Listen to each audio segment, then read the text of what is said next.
My name is Dana. Today we're going to read a book, and the title is Charlie and the Chocolate Factory.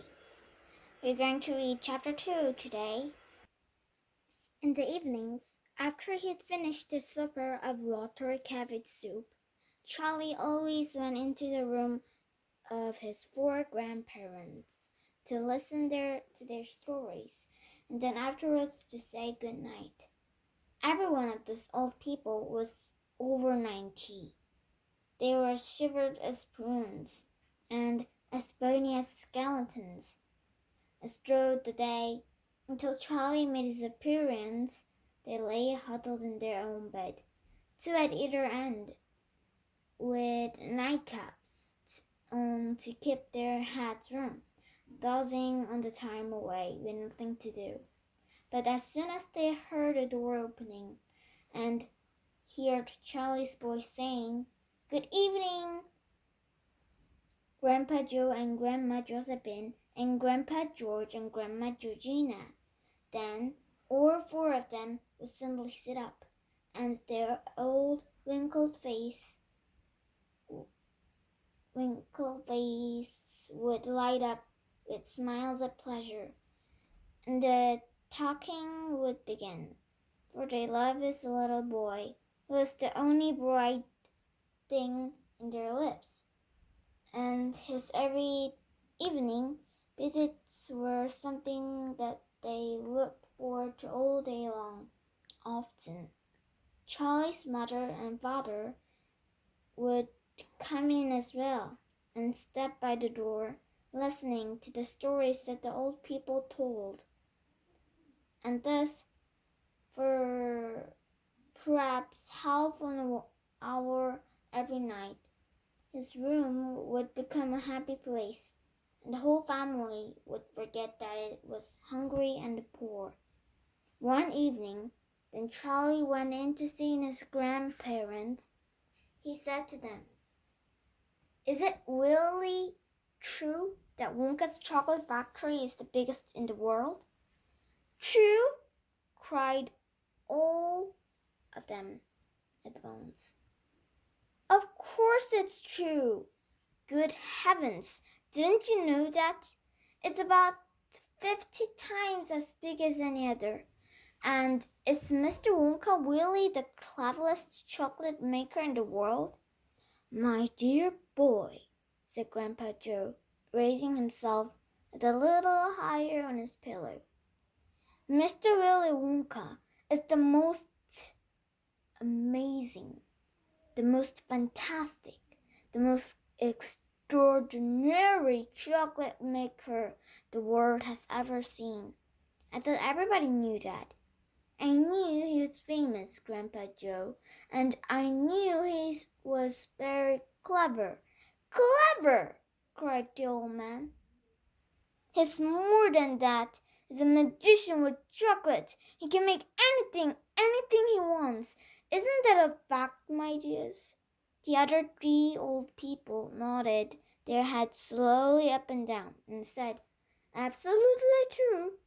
Just as true as can be." And Grandpa Joe said, "You mean to say I've never told you about Mr. Willy Wonka and his factory?" "Never," answered little Charlie. "Good heavens above! I don't know what's the matter with me." "Will you tell me now, Grandpa Joe, please?" "I certainly will. Sit down beside me on the bed, my dear, and listen carefully."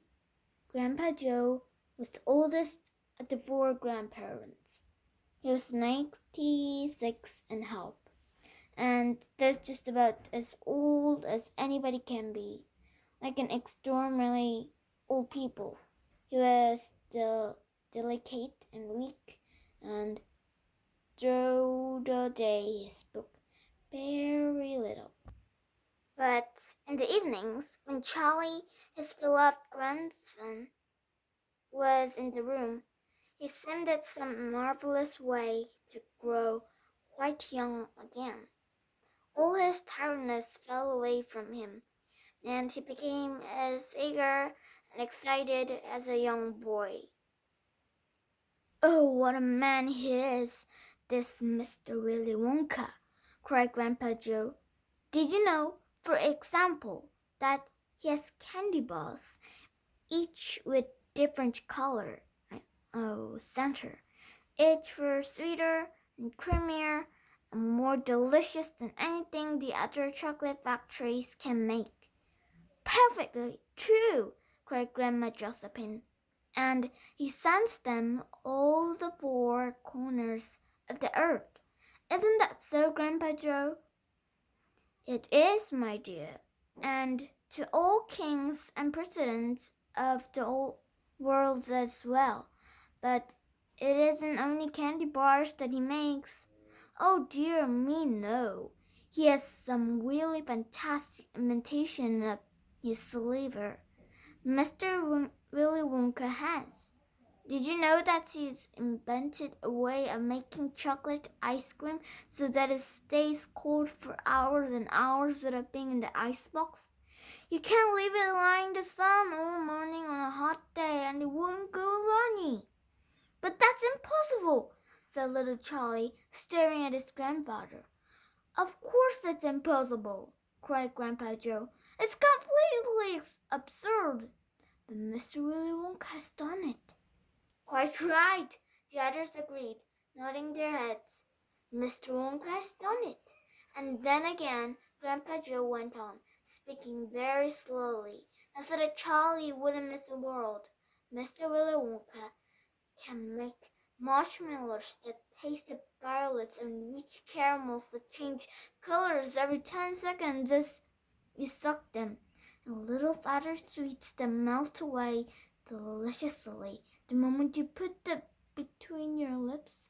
He can make chewing gum that never loses its taste, and candy balloons that you can blow up to enormous size before you pop them with a pin and gobble them up.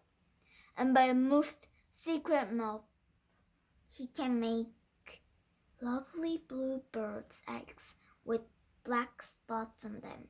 And when you put one of these in your mouth, it really gets smaller and smaller, and suddenly there's nothing left except a tiny little pink sugary baby bird sitting on the tip of your tongue.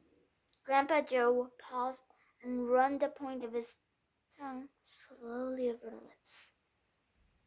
It makes my mouth water just thinking about it, he said. Mine too, said little Charlie. Now please go on. While they were talking, Mr. and Mrs. Bucket, Charlie's mother and father, had come quietly into the room, and now both were standing just inside the door, listening. Tell Charlie about the crazy Indian prince, said Grandma Josephine. He'll like to hear that. You mean Prince Pondicherry, said Grandpa Joe, and he began chuckling with laughter. Completely dotty, said Grandpa George. But very rich, said Grandma Georgina. What did he do? Asked Charlie eagerly. Listen, said Grandpa Joe, and I'll tell you. Bye-bye. Thank you for watching this video, and don't forget to subscribe.